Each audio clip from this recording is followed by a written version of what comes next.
رمضان المبارک کے بعد زندگی کیسے گزاریں۔ اللہ تعالیٰ نے رمضان کا مہینہ اپنے فضل سے ہمیں عطا فرمایا، اب ہمیں جائزہ لینے کی ضرورت ہے کہ آئندہ ہمارا پلان اور منصوبہ کیا ہے۔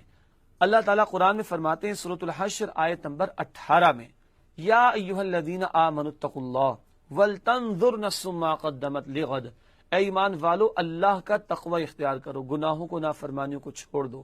ولتنظر نفس ما قدمت لغد، اور چاہیے کہ ہر کوئی یہ دیکھے اس نے کل کے لیے کیا تیاری کر رکھی ہے۔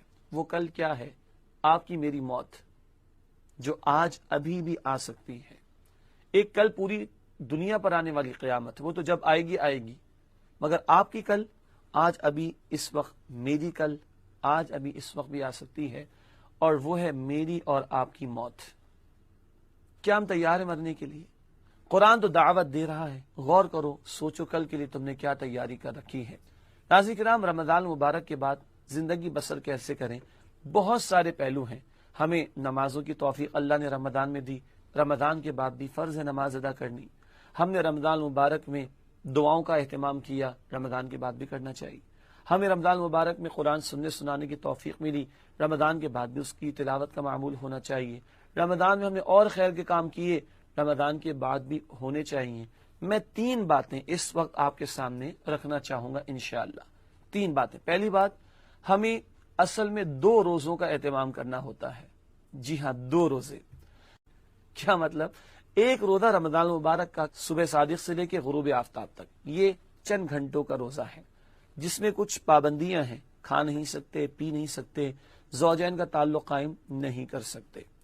یہ روزہ جب مکمل ہوتا ہے تو ہم افطار کرتے ہیں، کھجور کھاتے ہیں، شربت پی لیتے ہیں، اور ہماری توانائی بحال ہو جاتی ہے۔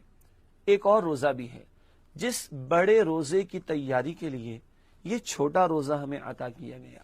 وہ بڑا روزہ پوری زندگی کا روزہ ہے، جو شعور کی آنکھ کھلنے سے شروع ہوتا ہے، عام الفاظ میں کہیں گے بالغ ہوتے ہی شروع ہو جاتا ہے، اور یہ روزہ موت تک چلتا ہے۔ جو چھوٹا روزہ ہے، جس میں کھانا پینا اور زوجین کا تعلق قائم کرنا منع ہے، اس روزے کی طرح اس پوری زندگی کے روزے میں بھی کچھ پابندیاں ہیں۔ گناہوں سے بچنے کی پابندی، نماز ادا کرنی ہے، نماز چھوڑنا گناہ، زکوٰۃ ادا کرنی ہے، زکوٰۃ ترک کرنا گناہ، روزہ رکھنا ہے، روزہ ترک کرنا گناہ، حج ادا کرنا ہے، حج ترک کرنا گناہ، جھوٹ، غیبت، وعدہ خلافی، خیانت، بندوں کے حقوق پامال کرنا، مال حرام کمانا، اللہ کا باغی بننا، شریعت کے احکامات کا مذاق اڑانا، شریعت کے قانون کے مقابلے میں بندوں کے قانون کے نفاذ کی کوشش کرنا، یہ جتنے امور ہیں یہ گناہ کے کام ہیں۔ ان سارے گناہوں سے بچنے کا روزہ ہے ساری زندگی بھر۔ رمضان کے روزوں میں ہم نے حلال کو چھوڑ دیا تو کیا ہم حرام کو نہیں چھوڑ سکتے؟ دنیا کا روزہ اگر واقعتاً رکھا، آج اللہ کی مان کا روزہ رکھا، اللہ کی بندگی کے تقاضے پورے کیے، تو کل کیا ہوگا؟ افطار میں اللہ کے نبی کے ہاتھوں جام کوثر بھی ملے گا انشاءاللہ۔ دوسری بات وہ ہے قرآن کے حوالے سے، رمضان مہمان کی طرح آتا ہے، چلا جاتا ہے۔ مہمان ویسے بھی ہمارے آتے ہیں، چلے جاتے ہیں، مگر مہمان کو تحفہ چھوڑ جاتے ہیں۔ تحفہ ہمارے پاس رہتا ہے، مہمان چلا جاتا ہے۔ رمضان کا تحفہ قرآن ہمارے پاس۔ رمضان کا مہینہ وہ ہے جس میں قرآن نازل کیا گیا، قرآن کا تحفہ ہمارے پاس۔ اس پر اب ایمان دل کی گہرائیوں سے رکھیں، اس کی تلاوت ہی نہ کریں، اب اس کو سمجھنے کی بھی کوشش کریں۔ یہ ہدایت کی کتاب ہے، اللہ نے اس لیے عطا کی، ہم اس سے ہدایت حاصل کریں، اس پر عمل کریں، اس کے احکامات کا نفاذ کریں۔ یہ تحفہ رمضان کا میرے اور آپ کے پاس ہے۔